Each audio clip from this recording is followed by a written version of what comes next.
आप पार्ट ये 2। हाँ, पाएंगे रेड का जो वेवलेंथ है ये वेवलेंथ ज्यादा होता है और येलो का जो वेवलेंथ है ये वेवलेंथ कम होता है।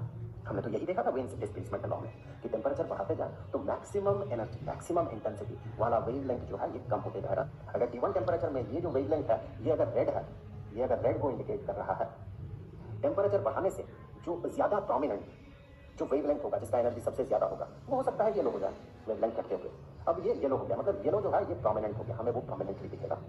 तो इस तरह से हम वीन्स डिस्प्लेसमेंट लॉ से इस फेनोमेनन को रिप्रेजेंट कर सकते हैं।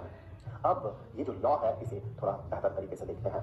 ये जो अलग अलग टेम्परेचर के लिए हमें लैम्डा एम मिला उसकी एक खासियत है कि इस लैम्डा एम को अगर ये वाला लैम्डा एम को उसके साथ एसोसिएटेड टेम्परेचर के साथ मल्टीप्लाई कर दे, चलिए किसी भी टेम्परेचर टी के लिए उसका जो लैम्डा एम होगा मैक्सिमम इंटेंसिटी वाला जो वेवलेंथ होगा इन दोनों का जो प्रोडक्ट होगा इन दोनों को मल्टीप्लाई करने से हमें मिलता है एक कांस्टेंट। इस कांस्टेंट का वैल्यू होता है इस कांस्टेंट का वैल्यू होता है 2.9 इंटू 10 टू द पावर -3। ये तो उसका न्यूमेरिक वैल्यू हो गया। यूनिट क्या होना चाहिए इसका, आप यहां से अंदाजा लगाएं, यहां से देखिए वेवलेंथ इसका ऐसा यूनिट क्या होगा मीटर और टेम्परेचर इसका ऐसा यूनिट होगा kelvin. So metre kelvin 2.9 into 10 to the power -3 metre kelvin ये कांस्टेंट का वैल्यू है।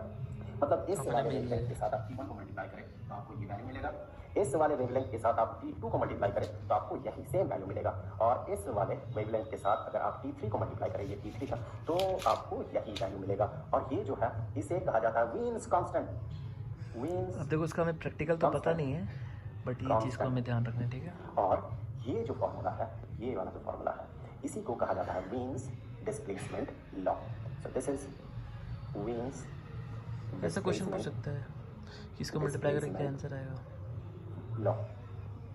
इस लॉ की एक बहुत बड़ी खासियत है कि अगर किसी भी सेलेस्टियल बॉडी से आता हुआ जो जो वेव है इलेक्ट्रोमैग्नेटिक वेव है उसके साथ अगर हम इस तरह का एक्सपेरिमेंट करें जैसे कि मान लें सूरज के साथ हम ऐसा करते हैं, सूरज से आया हुआ जो रे है जो लाइट रे है उसे अगर हम प्रिज्म से डिस्पर्स करते हैं और इस तरह का कर्व बनाते हैं तो फिर हमें इसके लिए सूरज के लाइट के लिए सनलाइट के लिए लैम्डा एम का वैल्यू मिलता है 4753 एंगस्ट्रॉम, 4753 एंगस्ट्रॉम।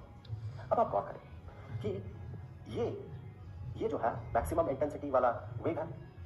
तो फिर अगर हम इस वाले फॉर्मूला को यूज करते हैं तो हम उसके साथ एसोसिएटेड टेम्परेचर को बड़ी आसानी से पता कर सकते हैं। देखिए ये जो है ये लैम्डा एम ये अगर नोन हो गया तो फिर टेम्परेचर को हम बड़े आसानी से पता कर सकते हैं। T is equal to this, T is equal to वो जो कांस्टेंट था वो constant means constant divided by lambda M.